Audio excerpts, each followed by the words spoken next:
Hi friends, welcome back to my channel. ఈ video మీకు నచ్చినట్లయితే లైక్ చేయండి, షేర్ చేయండి, సబ్స్క్రైబ్ చేసుకోండి. ఈరోజు మీకు నాటుకోడి బిర్యానీ ఎలా చేయాలో చూపిస్తాను. నాటుకోడి బిర్యానీకి 1 kgకి కావాల్సిన పదార్థాలు 5 ఆనియన్స్, 4 టమాటాస్, బిర్యానీ దినుసులు, పచ్చిమిర్చి, 1 లెమన్, కొత్తిమీర, పుదీనా. బిర్యానీ దినుసుల్లో బిర్యానీ ఆకు, చెక్క మొగ్గ, షాజీరా, మరాఠీ పువ్వు, మొగ్గ, చెక్క ఇవి ఉంటే సరిపోతుంది. ఆయిల్, కొంచెం గీ. ఇప్పుడు బిర్యానీ ఎలా ప్రిపేర్ చేయాలో చూద్దాం. రైస్ని కడిగి ఒక హాఫ్ అన్ అవర్ పక్కన పెట్టేసుకోవాలి. అంటే మనం ఇది బిర్యానీ స్టార్ట్ చేయకముందే ఇవన్నీ కడిగేసి పక్కన పెట్టేసుకోవాలి.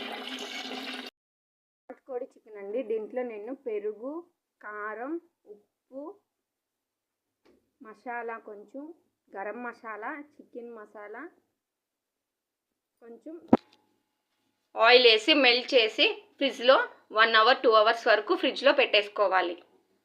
మెల్ట్ చేసి ఫ్రిడ్జ్లో నేను 1 అవర్ నుంచి ఫ్రిడ్జ్లో పెట్టేశాను. ఇది వీడియో తీద్దాం అనుకున్నా అండి, కుదరలేదు. అందువల్ల మెల్ట్ చేసేసి మీకు చూపిస్తాను. కడాయిని పెట్టేసుకొని దానికి సరిపడా ఆయిల్ వేసేసుకోవాలి. ఆయిల్ హీట్ అయిందా లేదా చూసుకోవాలి. చూసుకున్న తర్వాత హీట్ అయితే మసాలా దినుసులు అనేది వేసేసుకొని సిమ్లో పెట్టుకొని ద్వారగా వేయించుకోవాలి.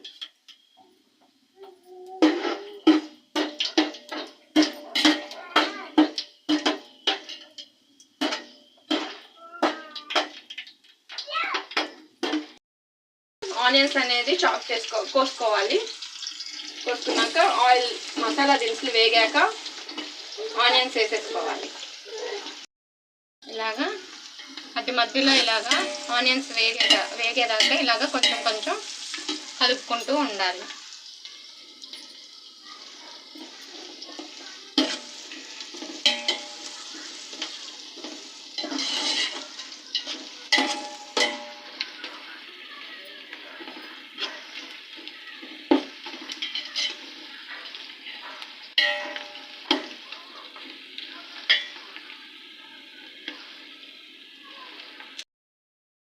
కొంచెం బాగా బ్రౌన్ కలర్లో వచ్చేదాకా వేపుకోవాలి.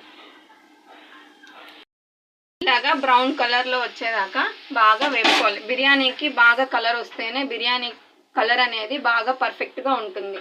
ఇప్పుడు దాంట్లో కొంచెం తగినంత మసాలా వేసుకోవాలి.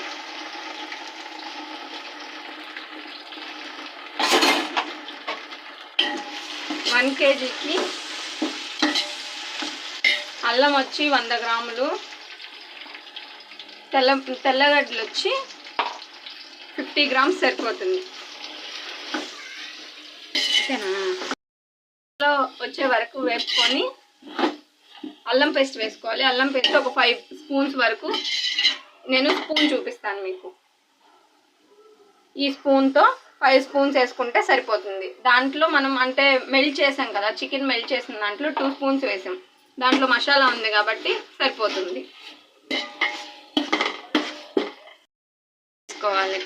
8 నుంచి 9 పచ్చిమిర్చి వరకు వేసుకోవాలి. కారం ఉంటే 5 వేసుకోండి, కారం లేకపోతే 8 నుంచి 9 వేసుకోండి.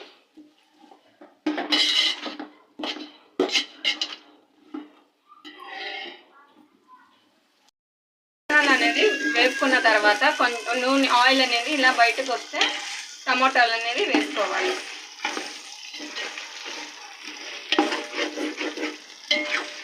అలా బయటకు వచ్చినాక మనం వేపుకుంటా సిమ్లో పెట్టుకోవాలి. ఇది మొత్తం ప్రాసెస్ అండి, సిమ్లోనే పెట్టి వేపుకోవాలి. ఇప్పుడు అలా బయటకు వచ్చిన తర్వాత టమోటాలు అనేది వేసేసేయాలి.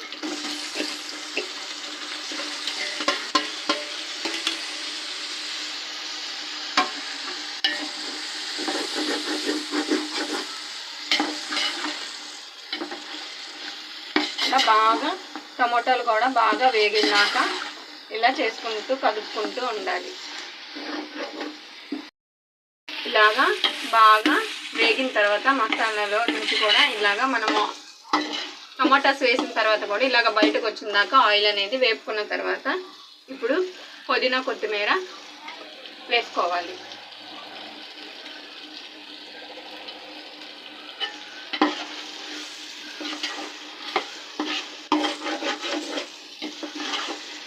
పుదీనా కొత్తిమీర వేసుకొని బాగా అవి కూడా వేగేంత వరకు వేపుకోవాలి.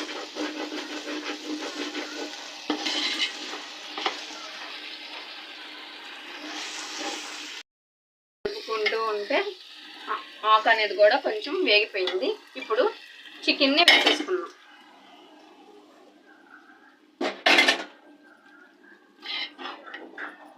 ఇప్పుడు చికెన్ని వేసుకొని బాగా ఇప్పుడే కదుపుకోవాలండి. చికెన్ ఉడికిపోయాక కదుపుకోకూడదు, మళ్ళీ ముక్కలు అనేది మ్యాష్ అయిపోతాయి.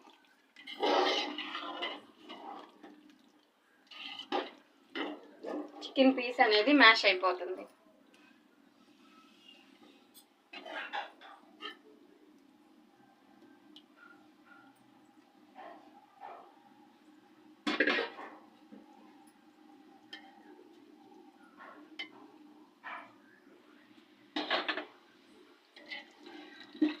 ఇట్లాగా వేసేసుకొని దానికి ప్లేట్ అనేది పెట్టేసింది. అంటే ఆవిరికి వాటర్ అనేది దాంట్లో వస్తాయి, వాటర్కి బాగా ఉడికిపోతుంది. పీస్ అనేది తొందరగా ఉడికిపోయేదానికి బాగుంటుంది. మూత పెట్టేశాక ఇలా ఓపెన్ చేస్తే కొంచెం నీళ్ళు అనేది దాంట్లోనే ఊరుతూ ఉంటుంది. మధ్య మధ్యలో కలుపుకుంటూ ఉండాలి. ప్లేట్ తీసుకొని మధ్య మధ్యలో కలుపుకుంటూ ఉండాలి, ఎందుకంటే అడుగు అనేది అంటకుండా ఉంటుంది.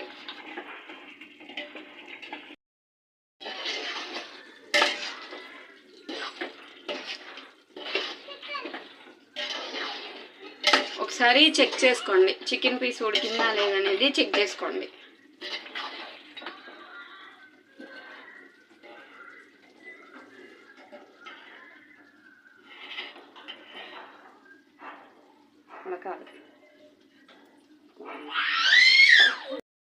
చికెను ఇలాగ బాగా వేగాక దాంట్లో కొంచెం చికెన్ మసాలా వేసుకోవాలి. ఇట్లాగా చికెన్ బాగా ఉడిగాక కొంచెం తర్వాత బిర్యానీ మసాలా పొడి అనేది కొంచెం వేసుకోవాలి. అంటే ఈ పొడి వల్ల కొంచెం టేస్ట్ అనేది వస్తుంది.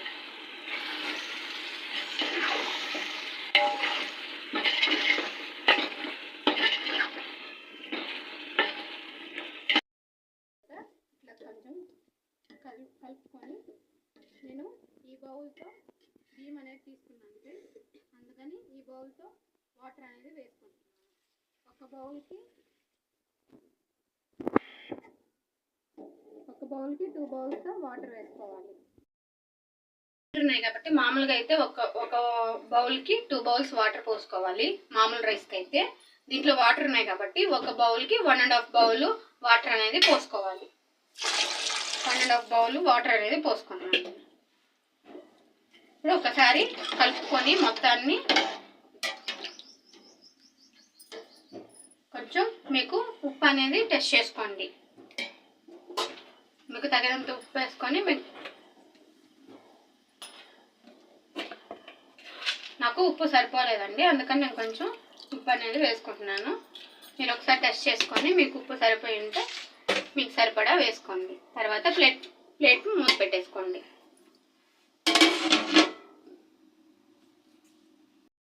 బాగా లేదో చూసుకోవాలి. చూడండి, వాటర్ మనకి బాగా తెల్లుతున్నాయి. ఇప్పుడు మనం రైస్ అనేది దాంట్లో వేసేసుకోవాలి. ఇలా తెల్లేటప్పుడు రైస్ అనేది వేసేసుకోవాలి.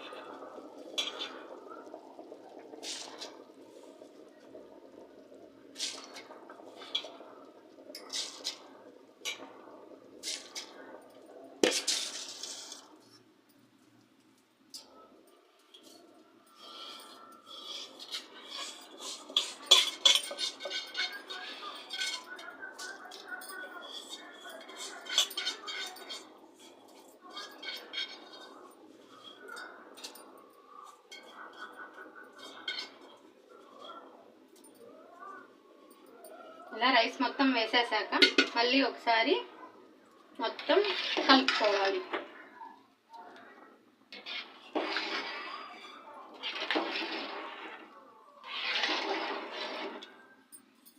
ఒక వాటర్ పోసినప్పుడే మనం మంటను అనేది హై ఫ్లేమ్లో పెట్టుకుంటాము. ఇప్పుడు కొంచెం పుదీనా కొత్తిమీర వేసేద్దాం కొంచెం పైన.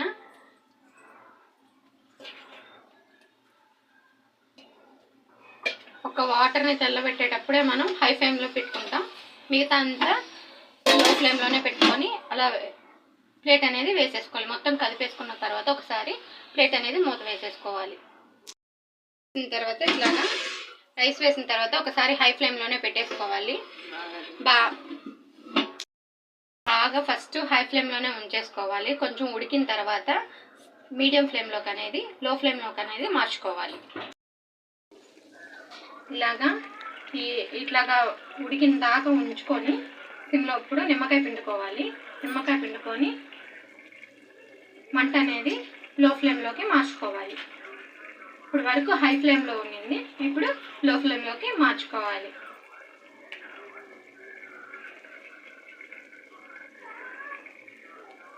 లో ఫ్లేమ్లోకి మార్చుకొని మూత పెట్టేసుకోవాలి.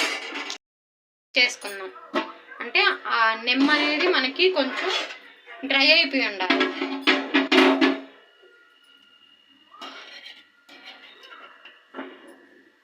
లైట్గా కొంచెం కలుపుకోవాలి.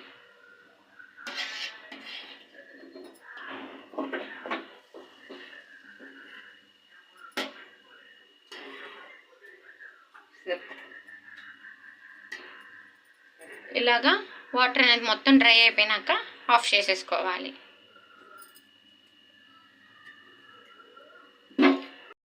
అనేది మొత్తం రైస్లో డ్రై అయిపోయి ఉండాలి. డ్రై అయిపోతే మనకి రైస్ అనేది ఉడికిపోయేటట్లుగా బాగుంటుంది.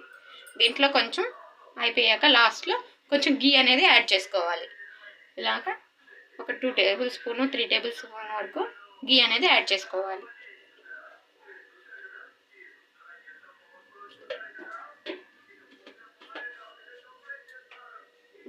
ఇప్పుడు మూత పెట్టేసుకొని అయిపోయింది ఫ్రెండ్స్. ఈ వీడియో మీకు నచ్చినట్లయితే లైక్ చేయండి, షేర్ చేయండి, సబ్స్క్రైబ్ చేసుకోండి. బాయ్.